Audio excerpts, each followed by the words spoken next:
Alright guys, Hatchcomic again. I hope you're doing well and enjoying your day so far with the Black Ops 7 beta arriving. Lots of discussion around the wall bouncing mechanic, which is going to completely change the way that Call of Duty has been played over the last few years. Kenny gives his perspective on this in detail. He's joining the LA Thieves Super Team Mark II for the upcoming season. But big questions on to whether that roster is going to be that good compared to OpTic and the advanced movement that those guys are going to be putting onto the table. Kenny seems pretty happy with things overall, but does say that he doesn't believe wall bouncing is a necessity to make this movement work. Will Shotzzy prove him wrong as the season progresses? Very much enjoy your thoughts in the comments. Hit the like button if you enjoy. Subscribe if you're new as always. I greatly appreciate it. Yeah, people are talking about that BO7 looks like BO6.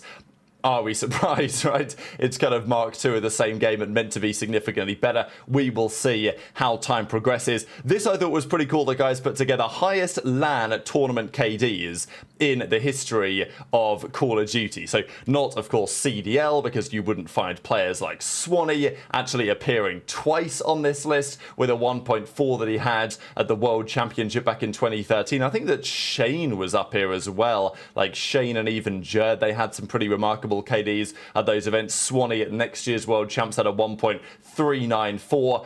Also, I think one of the more kind of overlooked performances in the history of COD is aBeZy at Las Vegas in it was 2018, but it was the 2019 Black Ops 4 season. Everyone talks about Dashy, that event, and Dashy had a 1.43 on the Tempest. Absolutely remarkable performance. I think that aBeZy was on the Tempest as well for United. But he had a 1.39 that event. So like he was also godlike that tournament, but everyone talks about Dashy, and for good reason, but I just think it's a tournament that sometimes gets a little bit overlooked. Octane at a Ravens home series had a 1.41. Karma back at an MLG Pro Circuit back in the day actually pipped Formal's 1.437. It's kind of interesting to see the numbers down to the third decimal, because usually, you know, Formal's KD is talked about as a 1.44 at the Infinite Warfare World Championship where they won and he was the MVP. But yeah, if you look at it from this angle, it's actually only a 1.437. Cellium's on here twice. Karma's on here once at number 1. Formal's got 1 appearance. Swanee with 2. Octane with 1.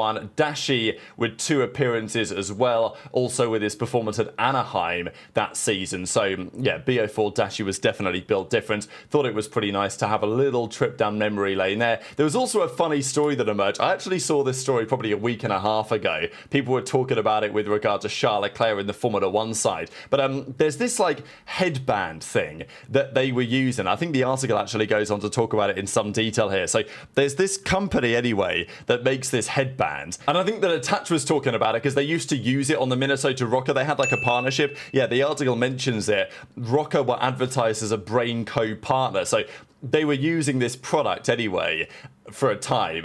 And well, anyway, there are some sources that have suggested that the training data, the brain data from this like brain headband thing, whatever even the use of it was meant to be, has been getting transmitted to the Chinese government for them to use in the training of their new super soldier army. So, you know, it's usually a little bit outside of the context of Call of Duty competitive, which is relatively niche.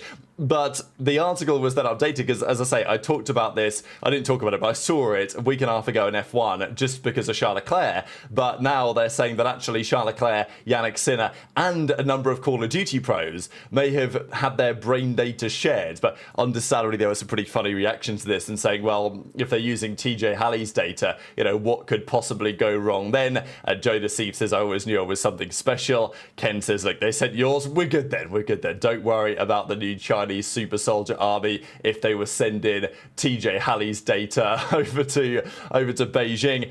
But let's talk about the state of Black Ops 7, because there's been lots of talk about the game so far, for good reason I think, especially the movement changes of the game. It's pretty rare that we see such fundamental changes. Of course, we did see it last year, right? Black Ops 6 came out, the Omni movement arrived, and that was definitely different to what we had seen before. But now it kind of feels like more of a staple.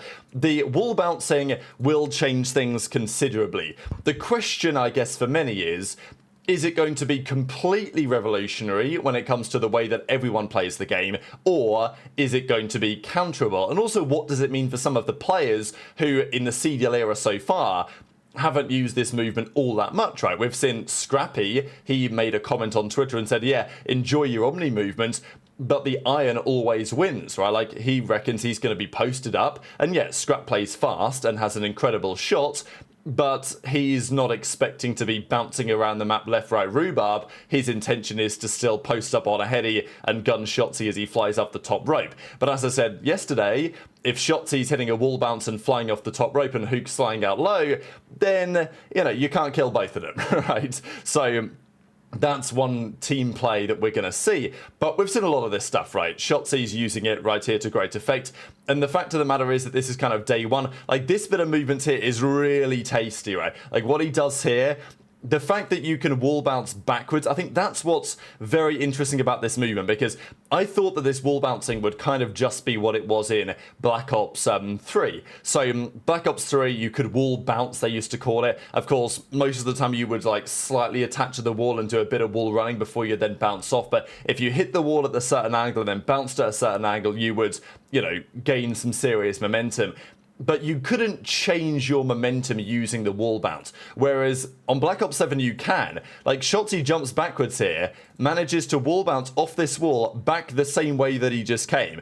Now, I mean, the physics of that in real life, I don't really see how like that happens, but, you know, whatever, we're not here to talk about realism.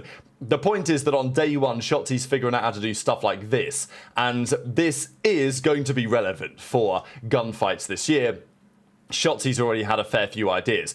Now look, on this map, here we are on Toshim. He's setting up in a building and he's gunning people down off spawn. People aren't flying through the sky. He's set up on a head glitch and he's just hitting shots at range, right? Which is what COD's all about. So it's not going to change the game so fundamentally like jetpacks did, but it is going to be relevant for competitive play this upcoming season. So there's been lots of talk as to what that's going to look like, right? Now, there's also been talk about this gun, the M8. Is it too strong? Is it too weak or whatever? And certainly not too weak, I think I would say. Now, I went back and found a couple of clips from Black Ops 2, from Black Ops 3, just to see how this new M8 compares. This M8 is definitely very strong. Is it stronger than the BO2, the BO3 versions? You know, I don't think necessarily it is. Of course, look, Call of Duty is a game of balance, right? So it depends. It's all, let's say, flexible. If the other guns are terrible and the M8 is this good, then yeah. But if the other gun's killing a bullet, then the M8's actually terrible. So it's all a relative game. But the M8 is definitely very strong. Like, the way that it one bursts consistently, I think the Black Ops 3 M8, the Black Ops 2 M8 was really strong. But the hit registration of that game wasn't so good, so you wouldn't get one burst so consistently. The Black Ops 3 M8 you would, but also people were flying around in the sky, and it actually made the M8 a kind of slightly more difficult gun to use if people were flying around, because you often would need 2 or 3 bursts to complete the kill, because you'd only be hitting 1 or 2 bullets a burst because they were flying off walls and all this, and actually tracking with the burst gun became more challenging.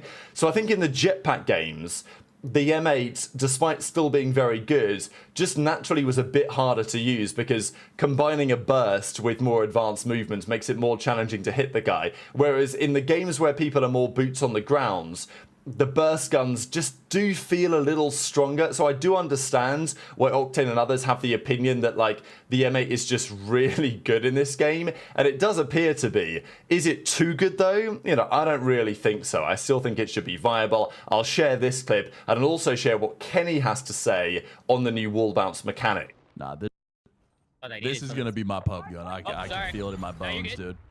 This is going to be the gun that I have 8 billion kills with. It's just going to be too much fun. Should be allowed in comp. I don't know, Salty. If you take a look at this thing, you might. Yeah, I don't. Yeah, that couldn't have been better timing. Thank you, Zuma. Yeah, I don't know, Salty. I don't. He said never mind.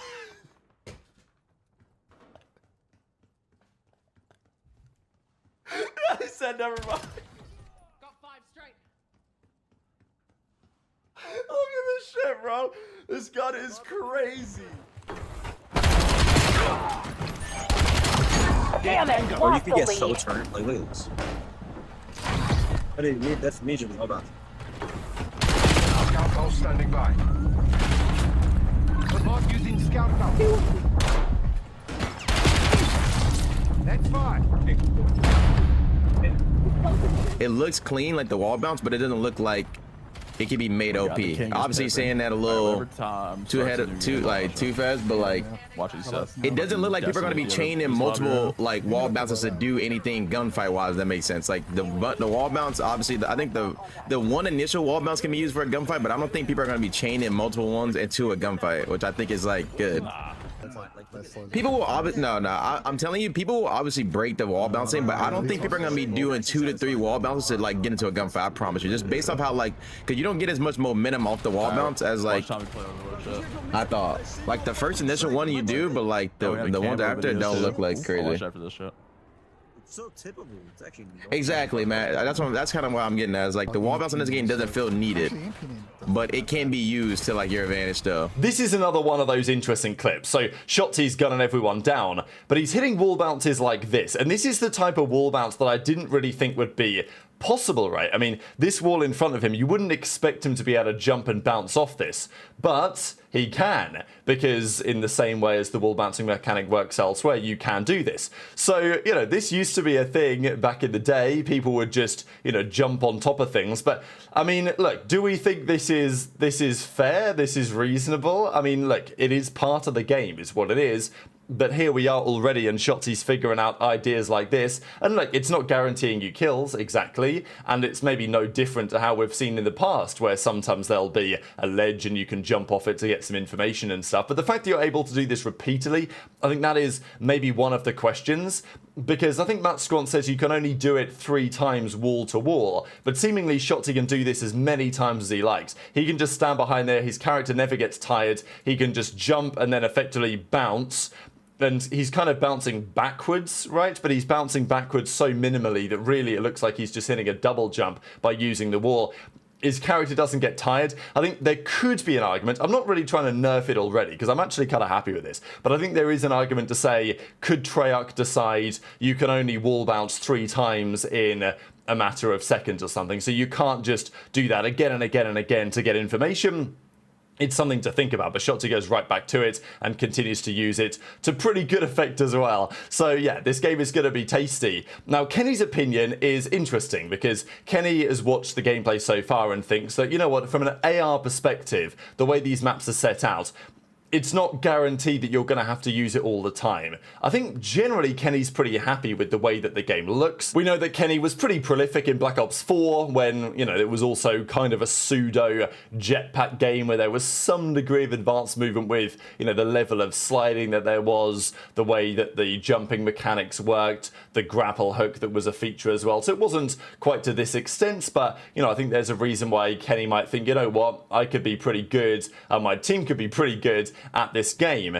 But as I say, it's only day 1, right? As time goes on, the wall bouncing mechanics may become ever more prevalent, or players might realize that actually some people, you know, I'm sure there's going to be TikToksy shouts this season, right? When TikToksy's going for a play, but maybe Scrap just sets him on a head glitch and guns the guy down. The understandable discussion on this was, to a certain extent, is Kenny scared, right? Is Kenny saying this because he's worried about Shotzzy and about the other teams? So he's kind of saying, look, you know, I don't think the wall bounce is needed, so hopefully things just play out as normal kind of thing. Whereas maybe the OpTic guys, I mean, there will be certain players this year that will take a serious step, I think.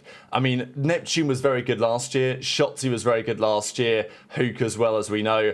But there will be some players who are a little bit better with the advanced movement than others that will probably be even more dominant in this game than they have previously been. And the same might be true the other way around. Like, I'm really interested to see this year how Pred gets on, for example, because we know that Pred, he's, you know, lay G, right? Like, he likes to lay down on the ground and play with that style. He's not a cracked out gunner like we have seen over the last few years at times. So that's a question for me, because Pred didn't play in the jetpack era. We didn't see what he was like back then with the advanced move. We've only seen him in the recent titles. And we know that his style works well, but his style is pretty methodical for an SMG. He's certainly not a cracked out sub who's going to be flying around corners. His playstyle isn't going to mesh so well with the wall bouncing mechanics that others are going to utilize.